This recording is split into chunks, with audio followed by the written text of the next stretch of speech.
warahmatullahi wabarakatuh. Selamat pagi anak-anak. Ya, pagi baik. Alhamdulillah semuanya baik-baik semua ya. Oke, dalam pagi hari ini kita berdoa dulu terlebih dahulu supaya pembelajaran kita hari ini bisa lancar dan bisa bermanfaat untuk kita semua. Oke, berdoa dimulai. Berdoa selesai. Jadi di pagi hari ini Ibu mau nanya, siapa di sini yang udah sarapan dan yang belum sarapan?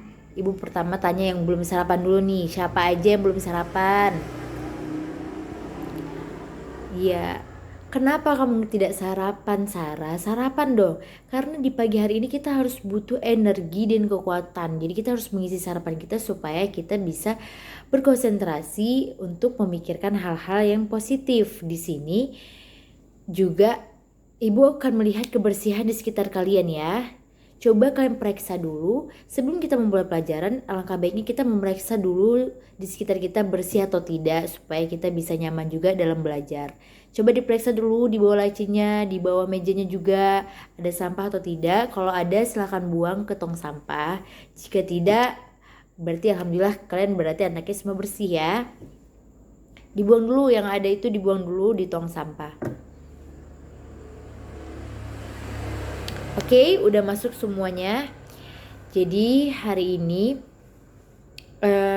Ibu absen dulu terlebih dahulu supaya kita bisa tahu siapa yang hadir dan tidak hadir dalam minggu ini ya. Siapa yang tidak hadir anak-anak? Ya, kenapa mereka tidak hadir? Oh, Vira ada halangan acara. Dan Rio sakit ya. Oke, gak apa-apa. Jadi pada hari ini hari terakhir kita mengikuti pembelajaran karena minggu depan kalian akan mengikuti ujian.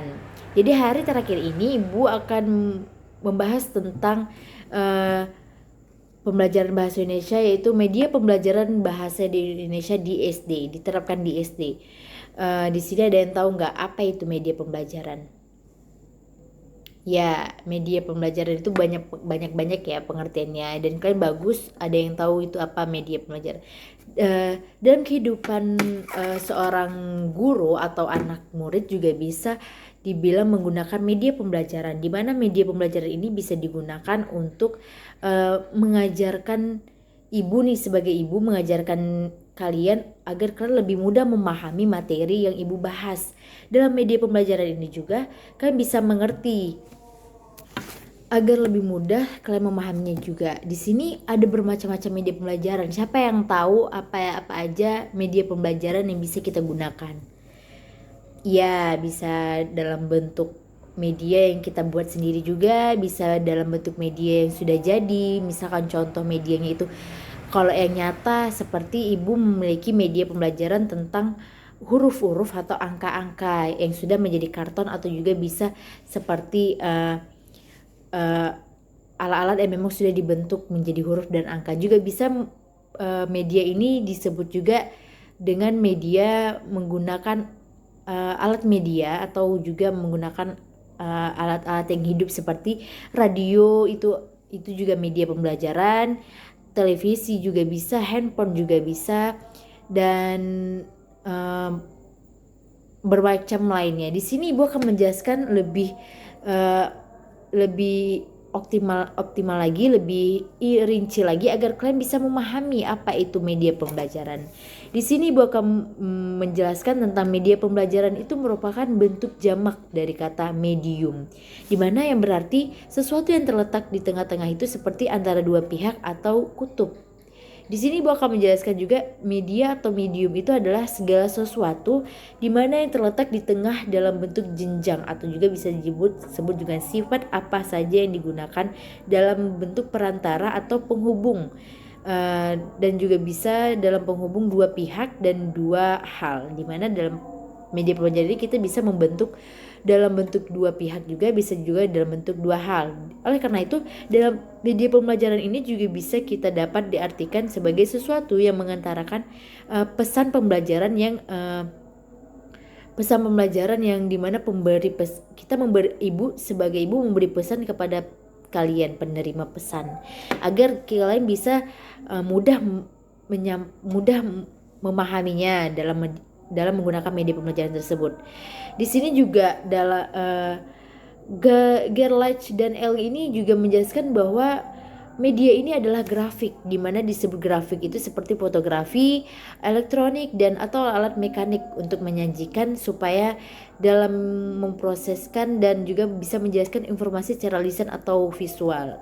Dalam media pembelajaran ini juga kita bisa menggunakan fotografi atau alat-alat yang seperti ibu bilang tadi, kamera, alat yang bisa kita gunakan agar kita juga bisa melakukan alat komunikasi dan sumber informasi yang berasal dari bahasa lain, seperti antaranya itu seperti kita bisa mengerti dan bisa memahami lebih optimal lagi. Di sini juga kita bisa menunjukkan sesuatu yang membawa informasi itu antara sumber dan penerima pesan.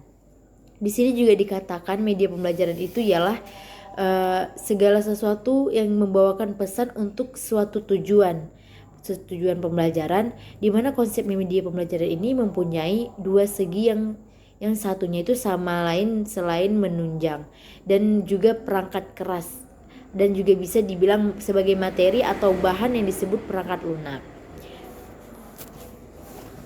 Di sini juga Ibu akan menjelaskan tentang fungsi dan manfaat dalam media pembelajaran tersebut, di mana pada dasarnya fungsi dan media pembelajaran ini adalah sebagai sumber belajar, di mana fungsi-fungsi ini juga merupakan hasil pertimbangan pada kajian-kajian ciri-ciri utama yang bakal kita miliki juga.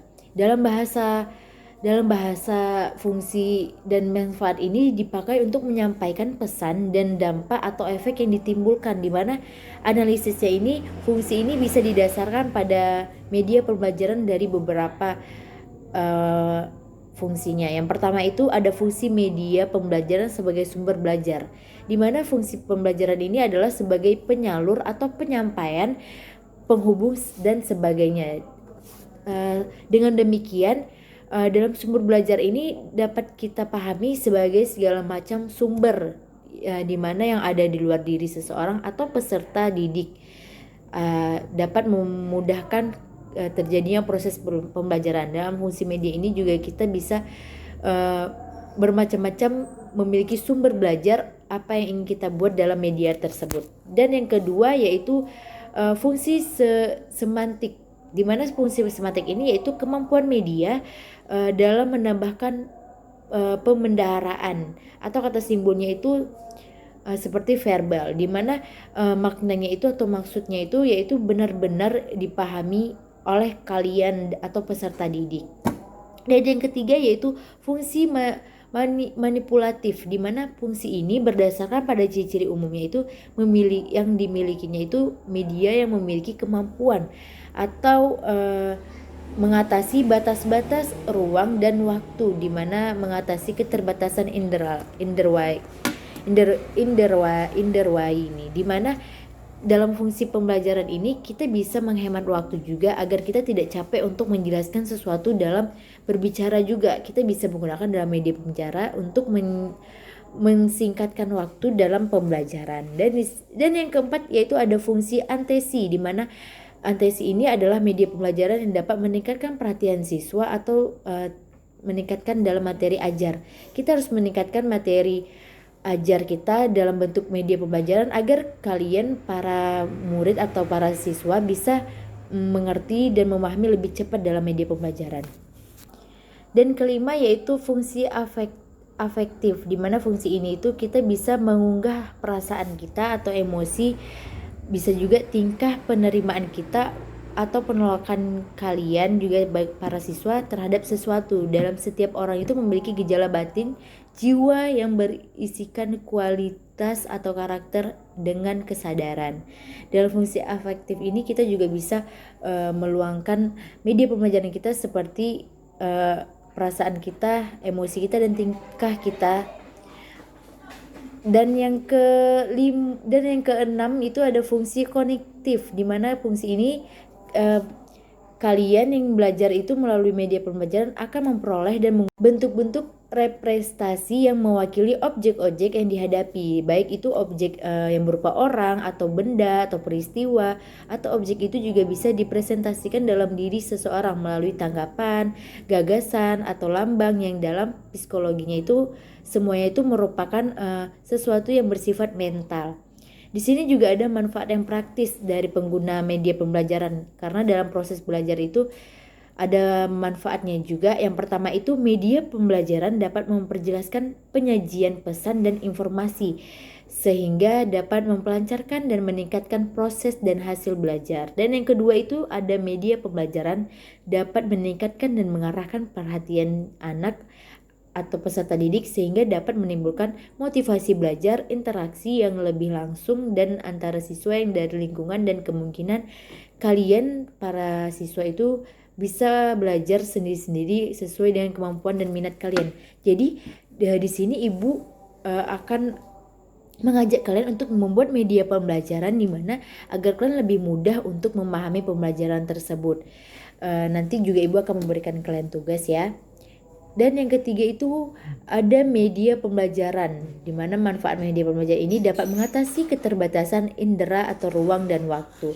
Di sini ada terbagi menjadi 3 objek dalam media pembelajaran ini, agar kita juga memahami media pembelajaran ini untuk menghemat waktu kita dalam belajar juga dan mengajar. Di sini ada objek atau benda yang harus kita pakai itu seperti contohnya bisa juga jangan terlalu besar, karena untuk ditampilkan di dalam kelas kita itu kita bisa menggantikan media pembelajaran itu seperti contohnya ya, jangan terlalu besar ya, bisa juga besar juga. Contohnya itu media pembelajaran itu gambar, foto atau slide atau realita atau film, radio, atau juga bisa model seperti yang pertama tadi ibu jelaskan. Dan yang kedua itu ada objek, benda yang bisa juga agak terlalu kecil, agar kita tidak, agar jangan juga memakai terlalu kecil, karena dalam objek media pembelajaran terlalu kecil kita tidak tampak oleh indera kita dan tidak dapat disajikan dengan Microsoft juga. Kita juga bisa menggunakan media pembelajaran seperti mikroskop atau film, slide atau gambar juga. Dalam kejadian langka ini sering terjadi juga di masa lalu atau terjadi dalam puluhan tahun. Dapat ditampilkan melalui rekaman video juga. Kita bisa menonton rekaman video, bisa nonton film seperti yang ibu jelaskan tadi juga. Dan yang ketiga itu ada objek atau proses yang amat rumit, karena secara peredaran darah dapat ditampilkan secara konkret atau melalui film, gambar, slide, atau juga bisa simulasi komputer, di mana itu juga merupakan media pembelajaran yang juga kejadian atau percobaan itu dapat membahayakan atau dapat disimulasikan dengan media seperti komputer, film, dan video. Dan yang keempat yaitu ada media pembelajaran dapat memberikan kesamaan atau pengalaman kepada siswa tentang peristiwa-peristiwa di lingkungan mereka, dan juga serta memungkinkan terjadinya interaktif langsung dengan guru, masyarakat, dan lingkungannya. Misalnya itu kita bisa melalui karya wisata, kunjungan di ke museum atau kebun binatang. Media pembelajaran itu tidak juga dengan alat-alat atau bahan atau juga barang-barang atau benda yang kita bawa dari rumah. Media pembelajaran itu bisa juga menyampaikan dalam bentuk kita seperti pergi ke museum, kebun binatang, agar kita bisa mengetahui apa-apa saja dan apa saja yang tidak kita ketahui. Tidak juga dalam bentuk media-media benda, tapi juga bisa membentuk media kita mengunjungi museum dan kebun binatang, kunjungan gitu. Dan yang terakhir yaitu ada karakteristik dalam media pembelajaran ini, di mana ciri-cirinya itu adalah kemampuan kita dalam merekam, menyimpan, melestarikan, merekonstruksi, dan mementaportasikan suatu peristiwa atau objek. Kalian sebagai murid atau siswa bisa mengembangkan media pembelajaran kalian untuk dikembangkan dan bisa ditampilkan dengan baik. Dalam media pembelajaran itu kita bisa mengembangkan apa yang tidak bisa kita kembangkan. Misalkan dalam media pembelajaran itu kalian menggunakan dalam mata pelajaran matematika, di mana kita bisa menggunakan media pembelajaran agar kalian lebih mudah memahaminya, seperti kita misalkan tambah-tambah atau dalam menghitung. Untuk adik-adik kita mengajarnya, kita bisa menggunakan media pembelajaran dalam matematika itu seperti kita menggunakan sedotan atau tali atau batu juga bisa, atau lidi-lidi untuk bisa menghitung lebih cepat dan lebih ngerti lagi. Di situ juga seperti yang Ibu jelaskan, kita bisa mengembangkan apa yang ingin kita kembangkan dalam media pembelajaran tersebut. Di sini juga ada 3 karakteristik atau ciri media pembelajaran. Yang pertama itu cirinya itu fiksatif, di mana cirinya itu menggambarkan tentang kemampuan kita dalam merekam dan menyimpan, melestarikan dan merekonstruksikan suatu peristiwa atau objek. Yang seperti Ibu bilang tadi, kita bisa menggunakan seperti media fotografer, video, tipe audio tipe, disket komputer dan film. Di sini juga ada ciri manipulatif, di mana manipulatif ini sering terjadi, misalnya bagaimana proses pelaksanaan ibadah haji dapat kita rekam dan kita perpendek prosesnya menjadi 5 atau 10 menit.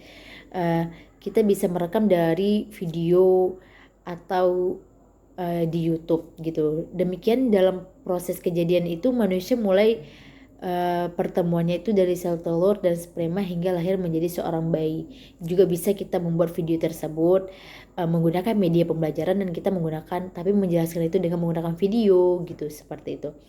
Dan juga bisa misalkan proses kejadiannya gempa bumi atau hanya kurang dari 1 menit dapat diperlambatkan sehingga lebih mudah kita bisa memahami dan bisa kalian mengerti juga. Dan yang ketiga yaitu ciri distributif, di mana ciri distributif ini menunjukkan suatu objek atau kejadian ditransportasikan melalui ruang dan secara bersamaan kejadian tersebut disajikan kepada sejumlah besar peserta didik dengan simulasi pengalaman yang relatif atau sama-sama mengenai kejadian tersebut. Di sini juga kita bisa menggunakan media pembelajaran yang kita simulasikan dari pengalaman yang relatif juga. Di sini juga kita bisa menggunakan media atau di sini juga ada arti dan fungsi dalam media pembelajaran. Yang pertama, arti media pembelajaran dalam bahasa Indonesia. Dan fungsi media pembelajaran dalam bahasa Indonesia juga, di situ ada beberapa juga fungsi media dalam pembelajaran mendengar dan menyimak.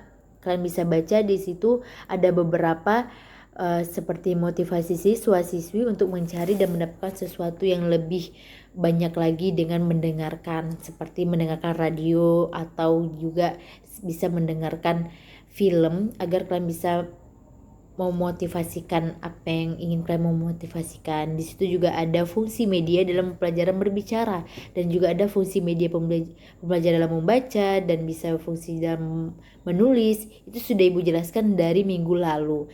Dan di sini ada kriteria dan prinsip-prinsip pemilihan media pembelajaran. Prinsip yang pertama itu prinsip efisien, dan prinsip yang kedua itu prinsip ketersediaan, yang ketiga prinsip teknis, dan yang keempat prinsip penggunaan.